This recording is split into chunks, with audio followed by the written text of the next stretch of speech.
Queridos, vamos abrir nossas Bíblias na primeira carta de Paulo aos Coríntios, no capítulo 15. Depois você corta aí. Primeira carta de Paulo aos Coríntios, no capítulo 15, a partir do verso 35. Primeira carta de Paulo aos Coríntios, capítulo 15, verso 35. Nós vamos ler do 35 até o 49.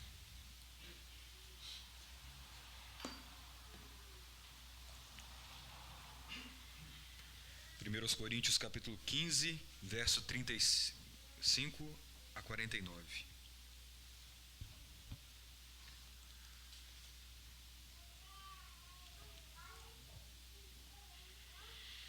Escute com fé o que diz a palavra do Senhor. Mas alguém dirá: como ressuscitam os mortos? E em que corpo vêm? Insensato! O que semeia não nasce se primeiro não morrer. E, quando semeais, não semeais o corpo que há de ser, mas o simples grão, como de trigo ou de qualquer outra semente. Mas Deus lhe dá corpo como lhe aprouve dar, e a cada uma das sementes o seu corpo apropriado. Nem toda carne é a mesma. Porém, uma é a carne dos homens, outra a dos animais, outra a das aves e outra a dos peixes. Também há corpos celestiais e corpos terrestres, e sem dúvida, uma é a glória dos celestiais e outra a dos terrestres. Uma é a glória do sol e outra a glória da lua e outra das estrelas, porque até entre estrela e estrela há diferença de esplendor. Pois assim também é a ressurreição dos mortos. Semeia-se na corrupção, semeia-se o corpo na corrupção, ressuscita na incorrupção.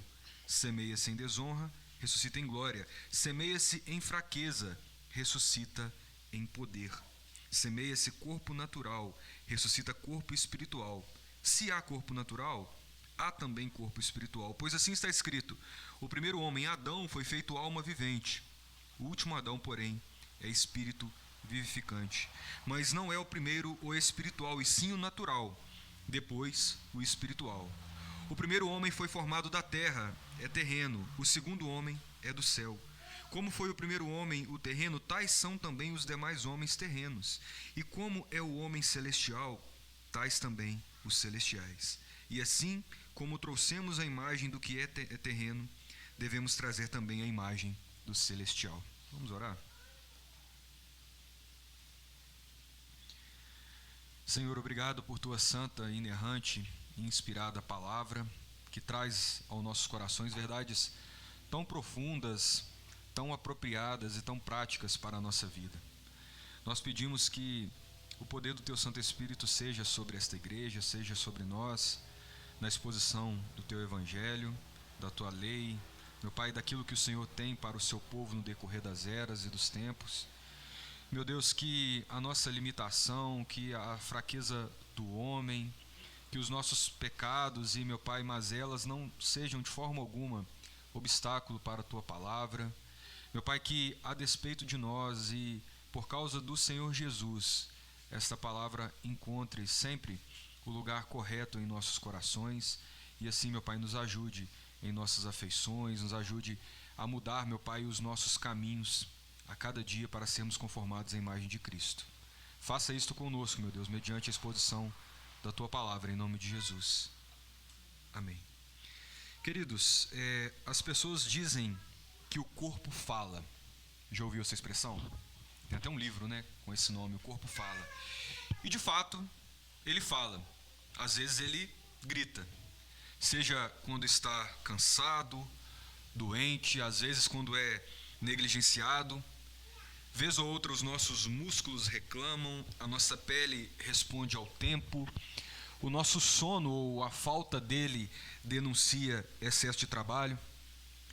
Não sei quantos de vocês já teve a experiência de colocar em mente o que alguns chamam de projeto verão, ou vou emagrecer, ou vou fazer exercício. Talvez você tenha começado esse ano, e como é que será que está indo? Talvez não tão bem assim. E assim como em várias áreas da vida, também o corpo, embora não devêssemos, também com a teologia do corpo, com a nossa forma de lidar com o que o texto fala, nós costumamos ser dualistas.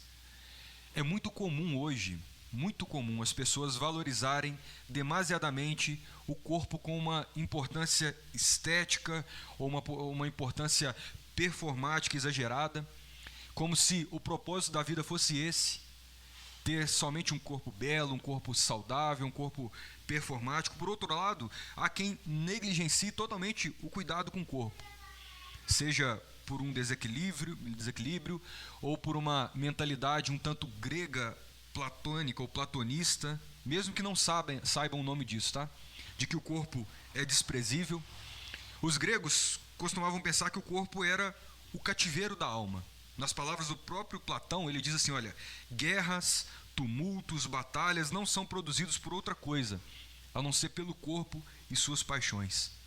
Você já teve a experiência de ir ao velório de alguém e na tentativa de consolar o outro, a pessoa fala assim, não preocupa não, isso é só uma casca, não se preocupe, a pessoa não está ali mais. Isso é um pensamento grego, isso é um pensamento platônico. Nancy Pearcey, uma teóloga muito perspicaz, nos lembra que os nossos corpos são presentes e nós temos responsabilidade e mordomia diante de Deus de tratá-lo com cuidado e respeito. É por isso que ela vai dizer que a virtude está no equilíbrio. E quando nós mudamos o nosso corpo, literalmente nós temos uma nova vida. Quando você começa a pensar mais nisso, você melhora a disposição, você se sente outra pessoa. Às vezes quando a gente está nesse processo, no começo desse processo, de tentar melhorar os nossos corpos para termos melhor qualidade de vida, dá vontade de que num passe de mágica fique tudo pronto, né? Fique tudo saudável, novinho, bonitinho, os exames ok, como se num passe de mágica. E seria bom demais para ser verdade, né? Mas sabe que não? Porque os nossos corpos, eles contam uma história. Mais do que isso, eles também fazem parte da história que Deus está escrevendo. E essa história, ela tem um estágio final, uma fase final, um estágio de transformação. E o texto hoje vai mostrar isso, acredite, que o corpo será transformado, mas não é com mera mágica, não é num passe de mágica, é poder.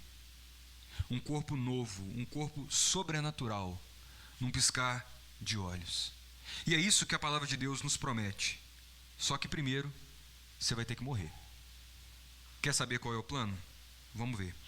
Hoje, em resumo, nós vamos entender que na ressurreição proposta por Deus e anunciada por Paulo, nessa carta que nós lemos, nós teremos corpos novos semelhantes ao de Jesus.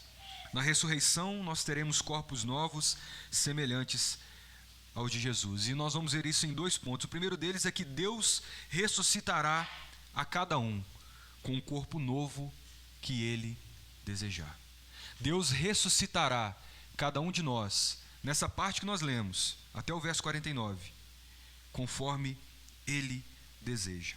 Paulo escreve o capítulo 15 dessa carta aos Coríntios, e é um trecho grande da carta, se eu não me engano é o maior capítulo dessa carta, para ensinar algumas coisas, porque alguns dos coríntios começaram a afirmar que não havia esse negócio de ressurreição dos mortos. Isso é um assunto muito perigoso.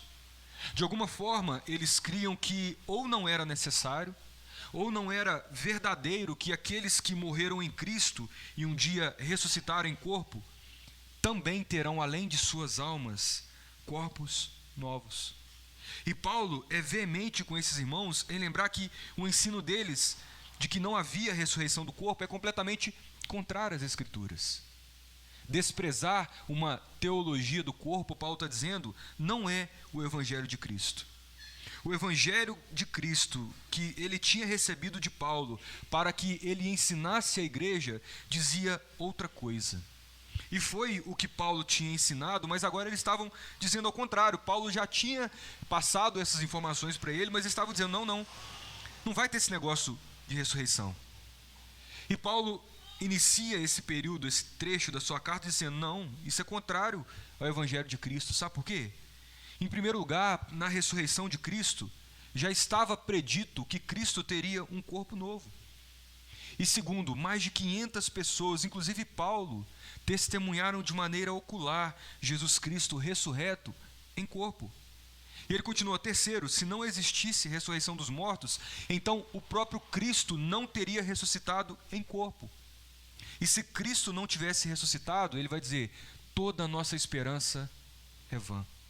Toda a nossa esperança é vazia. Se Cristo não tivesse ressuscitado em corpo, quem iria nos livrar da morte? Quem iria nos livrar da morte eterna, se Ele mesmo não ressuscitou? E quarto, se Cristo não tivesse ressuscitado, diz o apóstolo, essa vida terrena seria tudo o que nós temos. Não haveria esperança de nada após a morte. Sabe aquela esperança que você tem do reencontro? De ter um reencontro após a morte? Não haveria.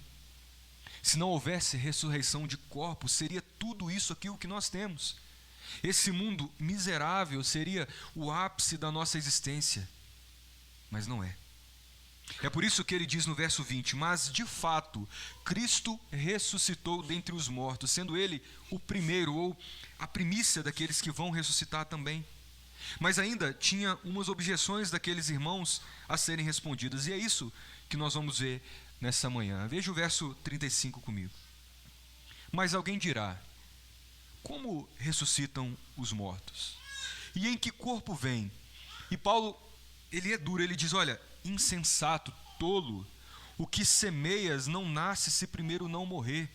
E quando semeias, não semeias o corpo que há de ser, mas o simples grão, como o de trigo ou de qualquer outra semente.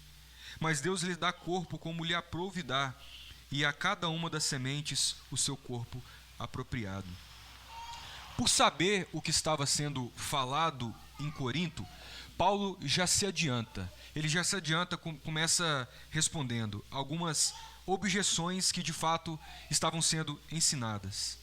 De que forma? Como?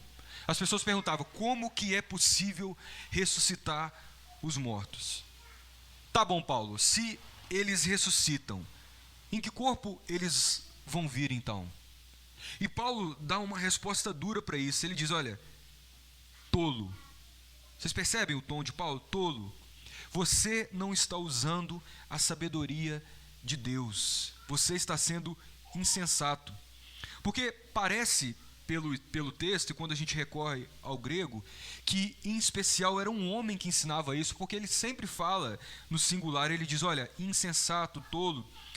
E Paulo queria que aquele homem e aqueles que o seguiam também percebessem o tamanho da bobagem, o tamanho da estupidez que eles falavam. E o tom duro do apóstolo mostra que essa dúvida não era uma dúvida genuína. Não era aquelas dúvidas que genuína e honestamente nos assaltam de vez em quando sobre temas teológicos, não. Aqui não era alguém que estava querendo aprender, mas vinha em tom de zombaria, de que era absurda a ideia de alguém ressuscitar. Era como se alguém dissesse, olha, esse negócio de ressurreição é ridículo, Paulo.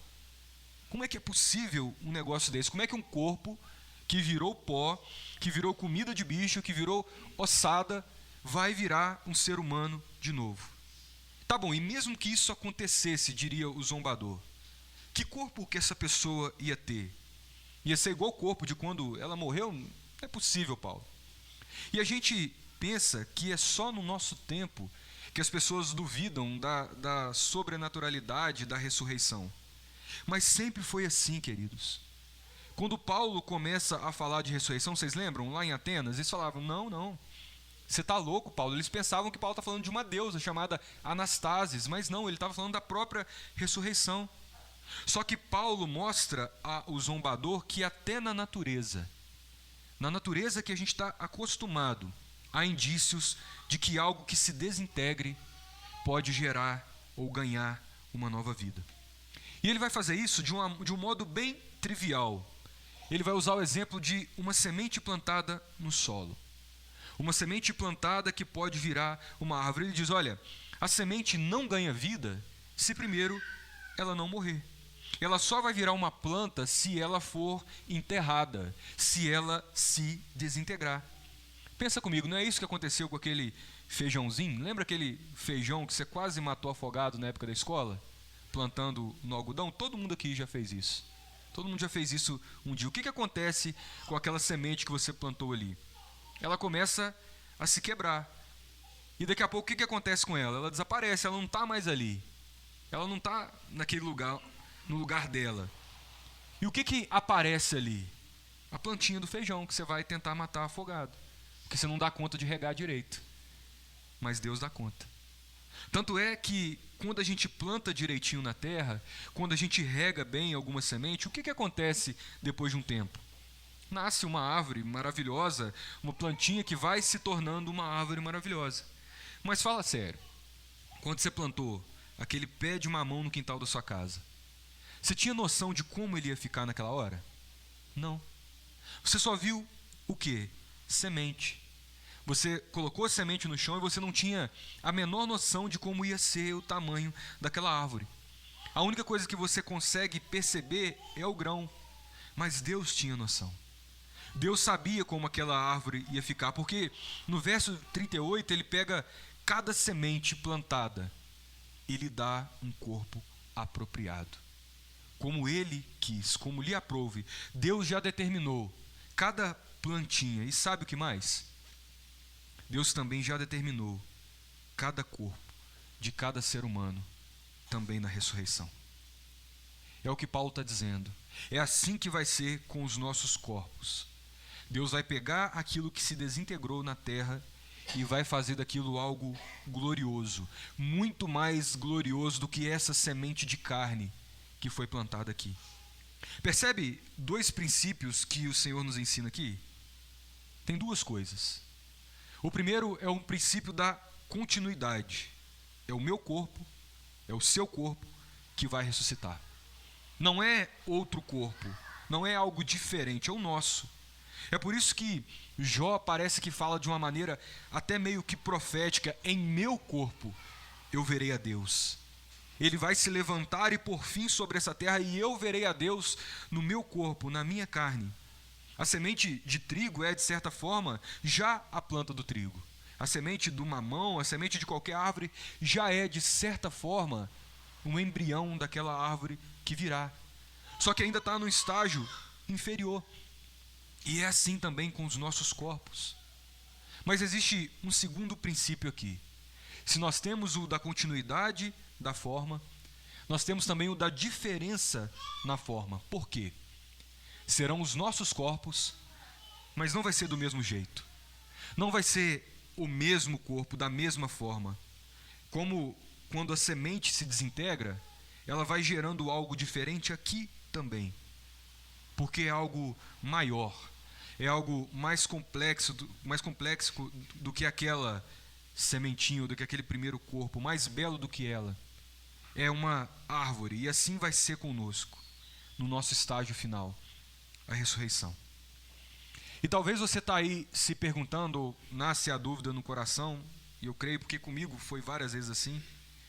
Você vai falar assim: tá bom, eu não estou igual aos coríntios, eu creio na ressurreição, eu creio no que o credo apostólico fala, eu creio que Deus pode fazer dos nossos corpos de ossos podres, ou até mesmo do pó da terra, eu creio. Porque não foi assim que ele fez com Adão na criação, pegou o barro e criou o homem? Não foi isso que ele fez na frente do profeta Ezequiel, fazendo um monte de ossos secos se tornar um exército de homens vivos? Eu sei que Deus é poderoso para fazer isso. Mas a pergunta continua: com que corpo eu vou ressuscitar? Que espécie de corpo será? Minha resposta está no texto: com o corpo que Deus quiser te dar. A gente não sabe se vai ser mais alto, mais baixo, mais loiro, mais moreno, mais velho, mais jovem, a gente não sabe.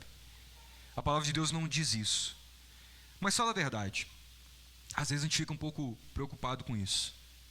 Você já se pegou perguntando sobre aquela criança, por exemplo, que morreu na tenridade? Como é que ela vai ser na eternidade? Ela vai ser um adulto ou uma criança? Ou aquele idoso que já faleceu bem velhinho e não conseguia fazer nada? Ele vai ser mais jovem? Ou ele só vai ter o corpo firmado, com a mesma aparência? Sabe por que a gente tem essa dúvida? Sabe por que a gente se pergunta isso?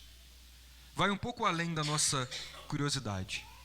É porque a gente, no fundo, tem medo de não reconhecer os nossos entes queridos na eternidade.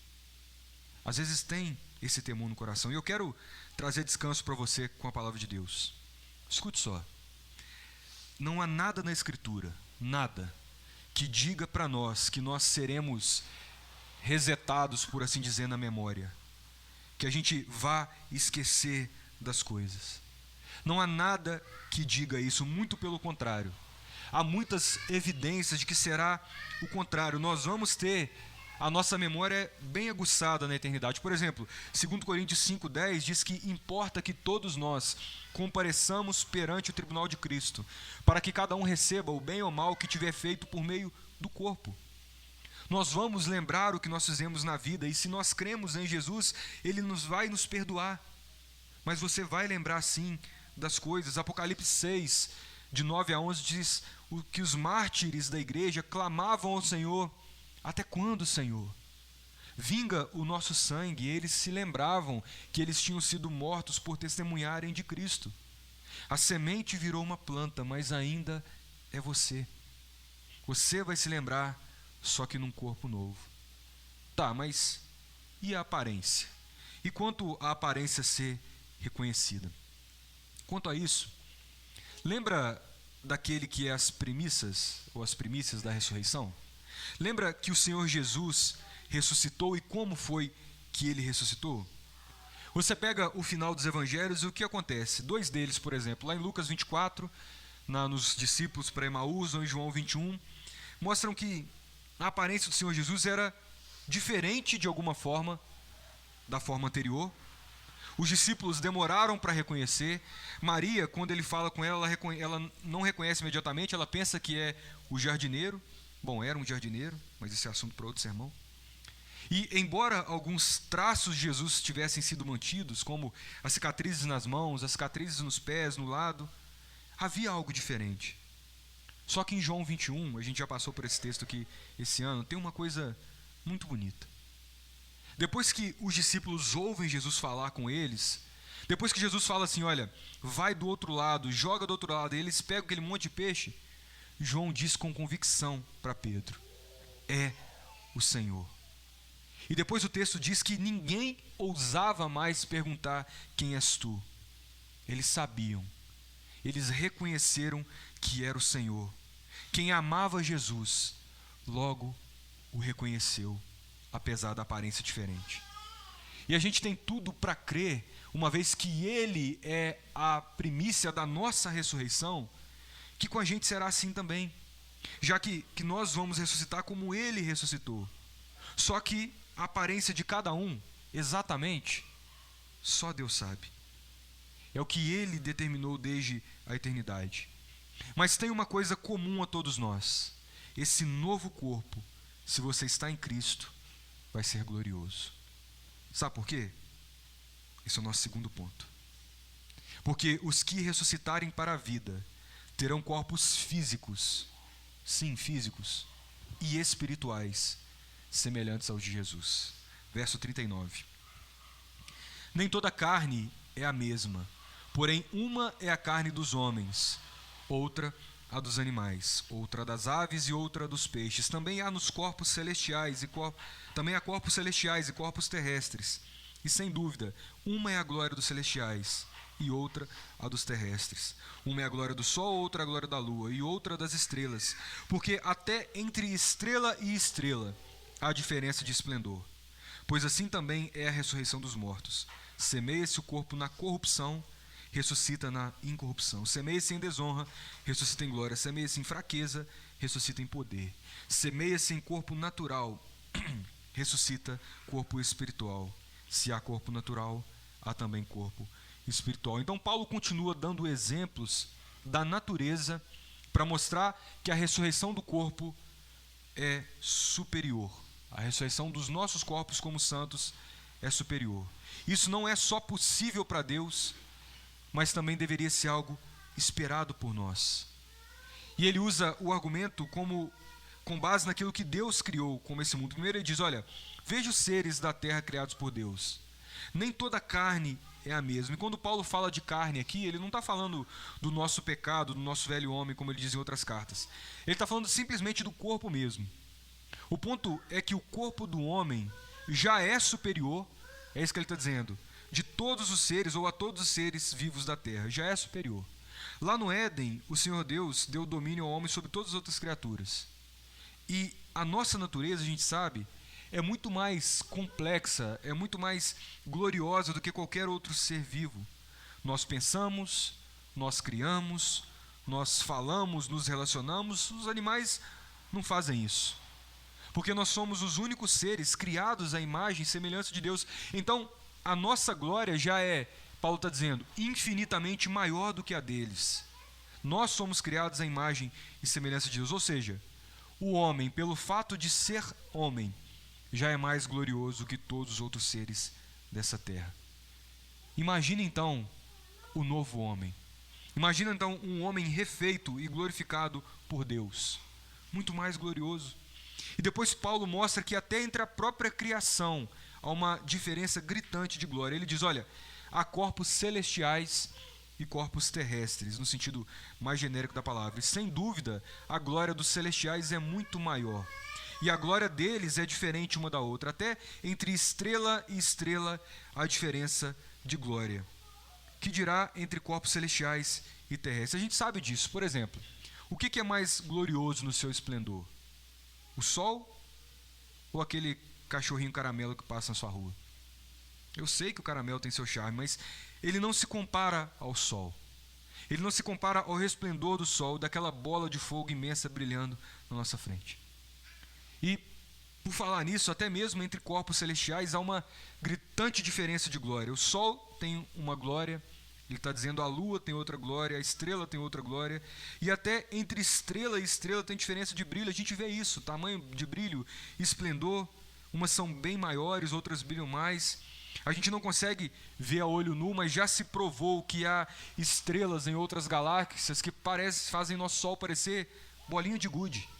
Isso não é metafórico, isso é literal. Por exemplo, existe uma estrela que o diâmetro dela é mais ou menos 1.700 vezes maior do que o do nosso Sol.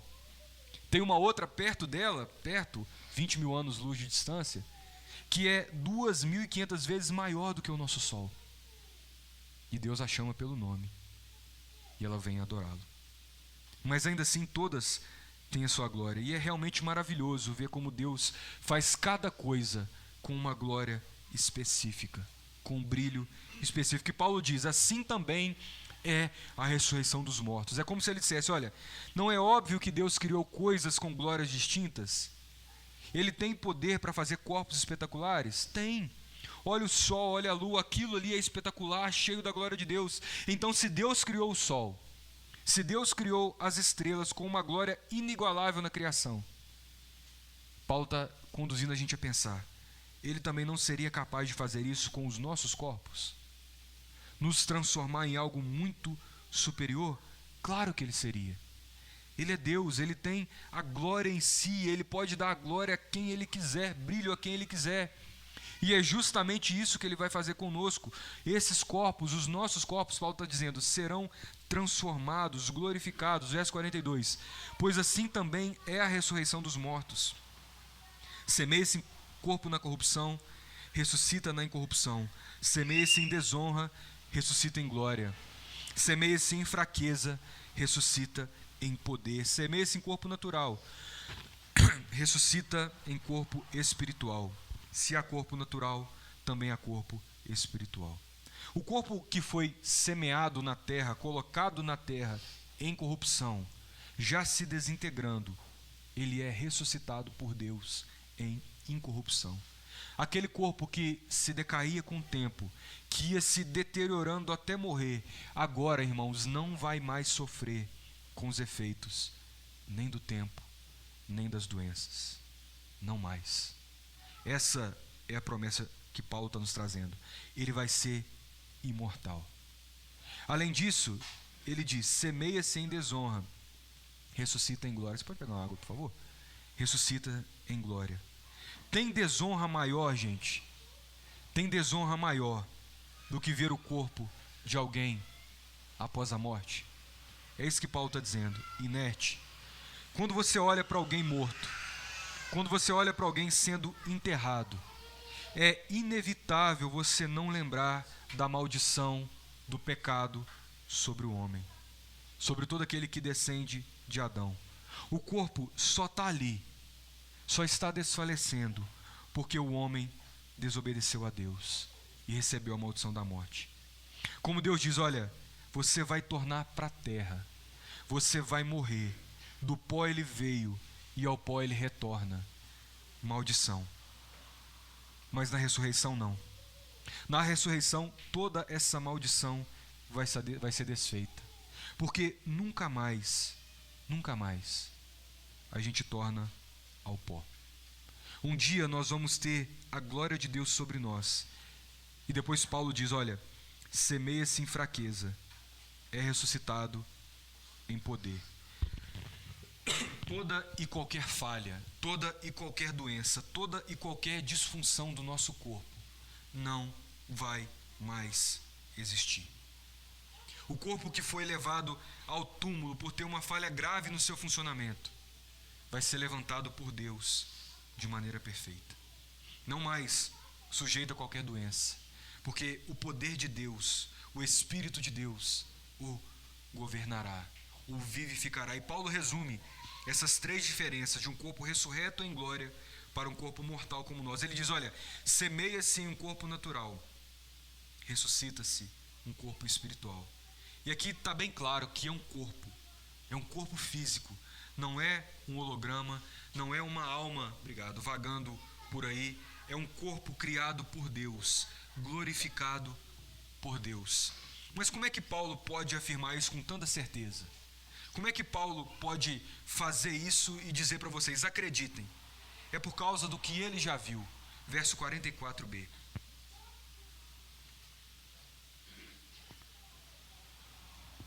Glória a Deus.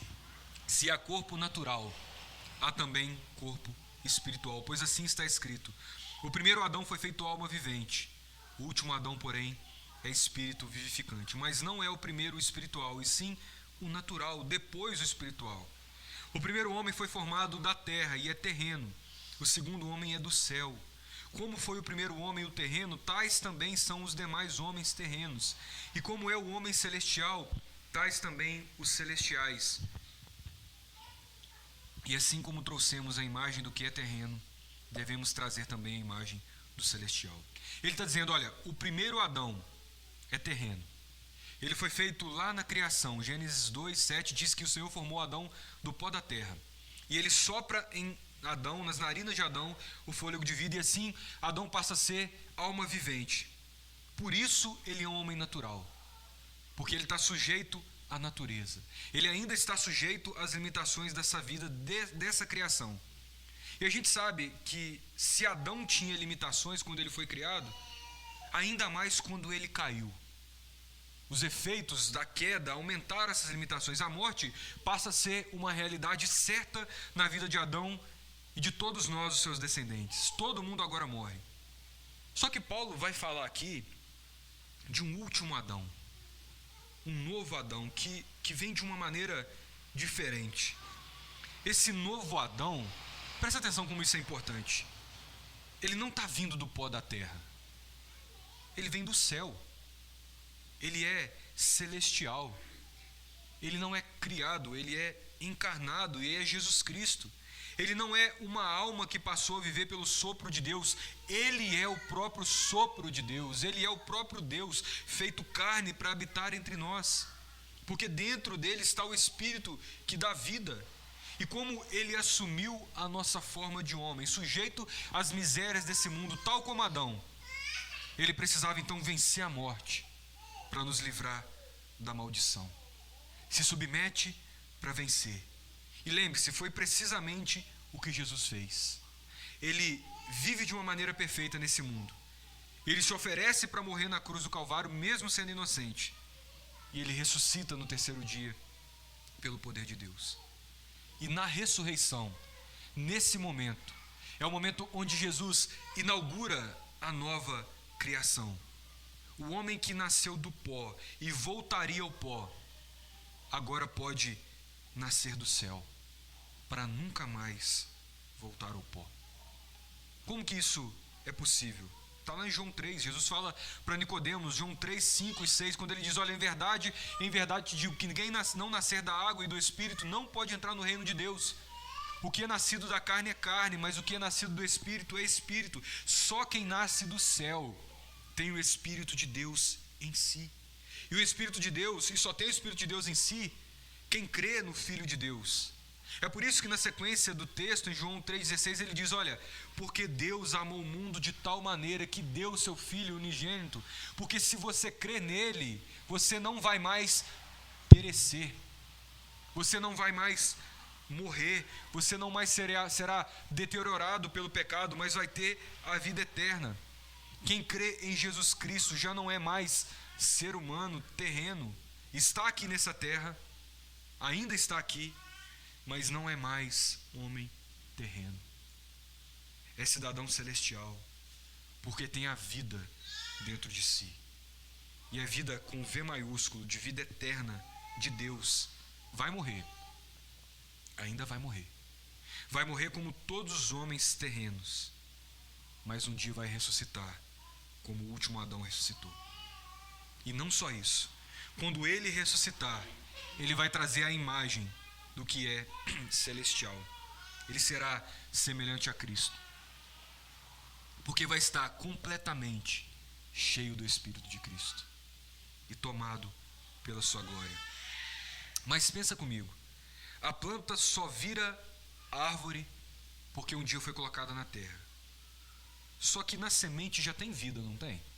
Semente já tem, ainda que não plena, mas ela já tem o que é necessário para ser o que ela será um dia ali naquela sementinha, para que um dia nasça uma bela, uma vultuosa árvore.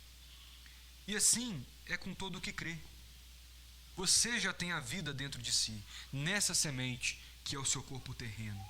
Nós já temos vida entre nós, ou dentro de nós, nesse corpo caído que nós temos.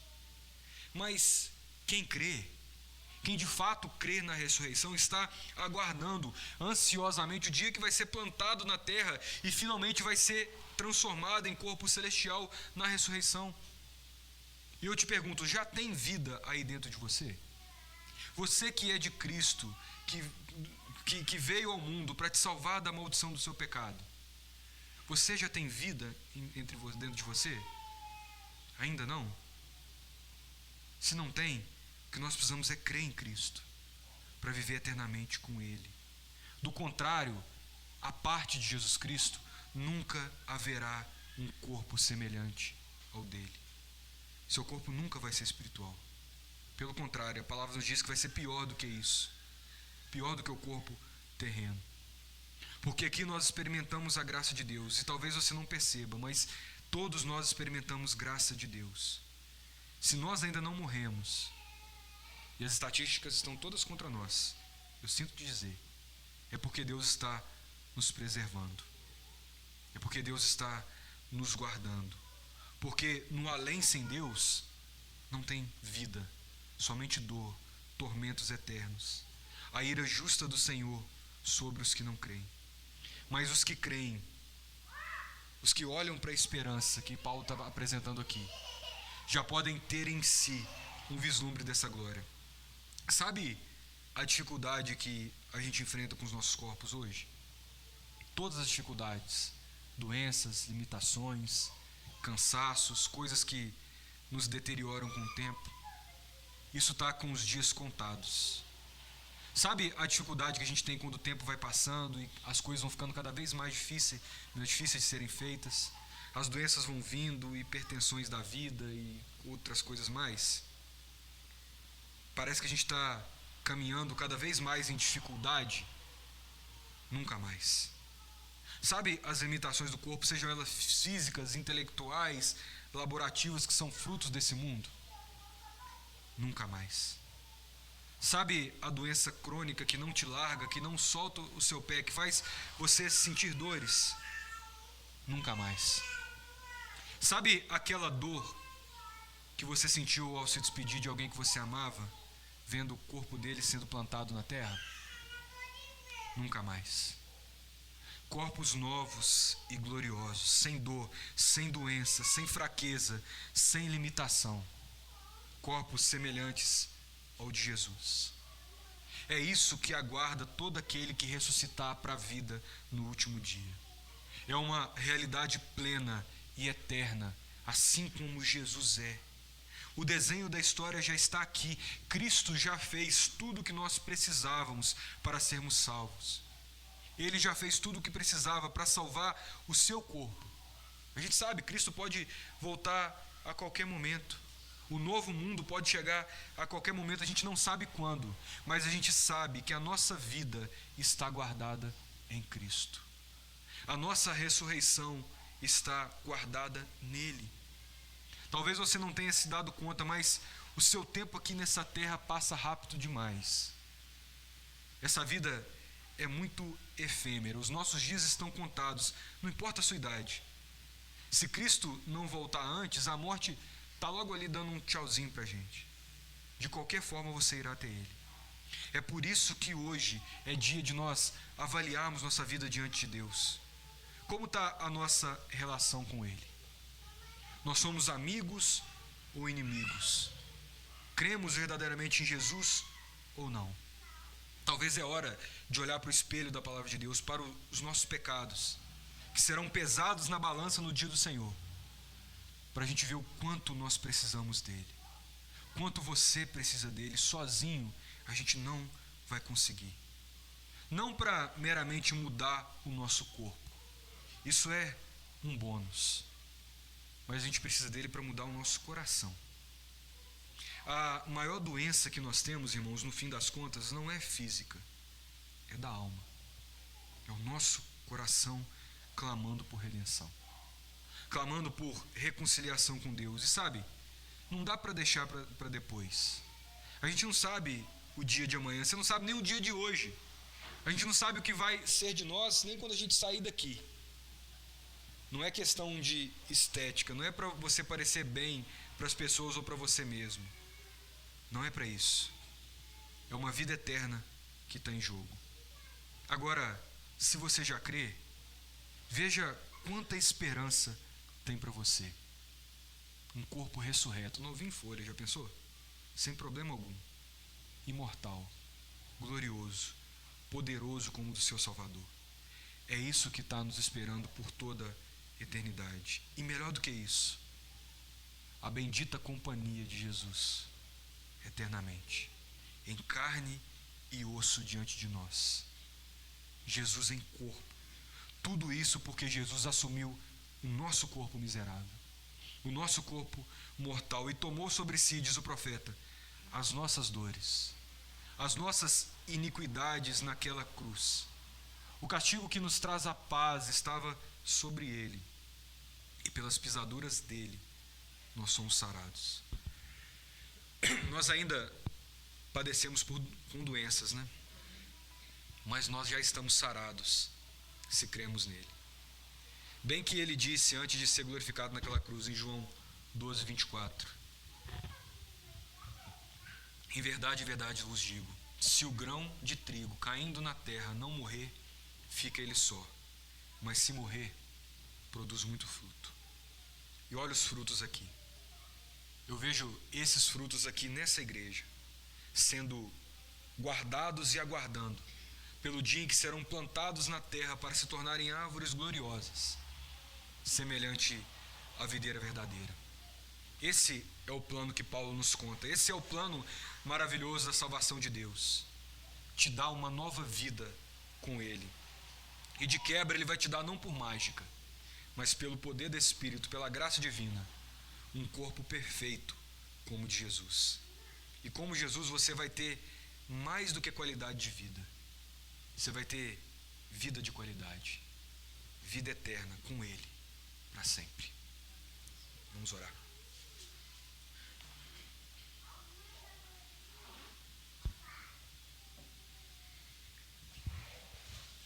Senhor, obrigado por essa esperança bendita. Obrigado, Senhor, pela oportunidade de sabermos que o Senhor nos aguarda com uma redenção, que o Senhor nos aguarda para, além de nos salvar, nos dá corpos semelhantes ao que o Senhor mesmo tem. Obrigado, meu Pai, porque isso é mais do que merecemos, isso é graça abundante do Senhor sobre nossas vidas. Ajuda-nos, meu Pai, a crer nessa esperança, ajuda-nos a crer no Teu Evangelho, para que os nossos caminhos, todos os dias, sejam moldados pela Tua lei. Assim nós oramos em nome de Jesus.